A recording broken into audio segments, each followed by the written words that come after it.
a level with other Jesuit universities. I do. Find it. How do you plan to continue to work with the administration to improve study spaces on campus? Well, my plan is to basically come in and ask them what they think about the current situation for study spaces and see what they feel we can do to improve that. Because I don't think you can just come in and say, okay, here's what's going to happen. We're going to change everything. This is what we want. This is what the students want. You can't do that unless you have 10,000 students outside rallying behind your cause. We're going to work with them and basically ask, are there certain spaces that can be made more available? Pretty much the only one we have 24 hours is the Grease cafeteria. Can we make that better somehow? Can we get outlets, that actually work for people's laptops? Can we get better lighting? Things like that. So I'll approach it humbly and just see, what we can do with them, not what we'll demand from them. Thank you, Thomas. Jamie will now. Start with the first question.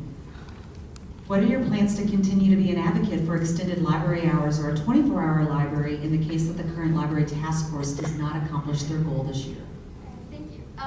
First of all, I'd like to say that the current initiatives of the library task force, as of right now, I really fully support them. I feel like this is going to be accomplished in the year. But to answer your question, if it were not to be accomplished, something that I'd like to do is kind of hold more of a, as talking to students, of course, but also inviting administration in that first meeting. That way students will be able to voice their ideas and administration will be able to tell students what is actually plausible, as opposed to kind of throwing out ideas and then later letting the administration say, well, this can't happen because of this and this and this. In the beginning stages of the talks, we can know what can actually happen, what's allowed to go on, and what we can do about that. Yes. How do you plan to continue to work with the administration to improve study spaces on campus? Well, again, a big thing is just talking to the administration about it.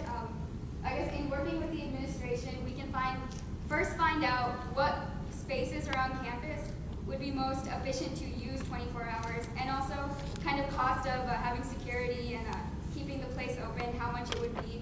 We can talk to administration which areas of campus that would be most inexpensive. That way we can utilize that area of campus to use that as a 24-hour study space. That way we know a space that is not really hurting the university by keeping it open 24 hours, but also will benefit students by letting them study there 24 hours.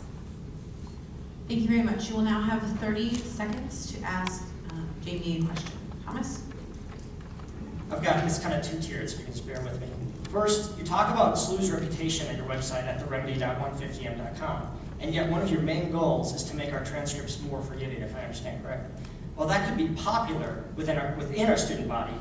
So would pop quizzes, banning them, something I know I'd love to see myself. But what do you think your goal would do to SLU's rankings, though, which have been falling again and again? Is it truly the remedy, or does it make the problem worse? And my second part is about degree audits. Okay, first of all, I guess I need to kind of clarify about this transcripts thing. It's not trying to create a more forgiving transcript, but more to clarify the transcripts. One thing is that, according to the registrar's office, if you fail a class and you retake the class, so right now it shows that those two grades are there. It doesn't really say anything after that. It doesn't say if the grades are averaged together, if one grade supersedes the other. It just shows that the grades are there. And apparently it's supposed to reflect in the GPA, but with a failing grade, your GPA will be shot down. So you still are really confused about what's going on. So my plan is to just work with the registrar's office about what to do about that. How can we clarify transcripts so that when you're sending it to grad schools, they will not hold that against you, like a low grade. Thank you. You will now have 30 seconds to pose a question to Thomas.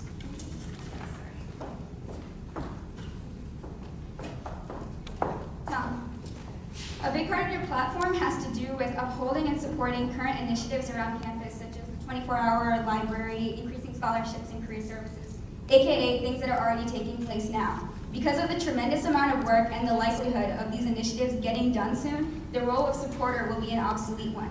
What will you be able to provide for students after this role ends? Well, I think we can't be too confident about how easy these things are going to be to accomplish.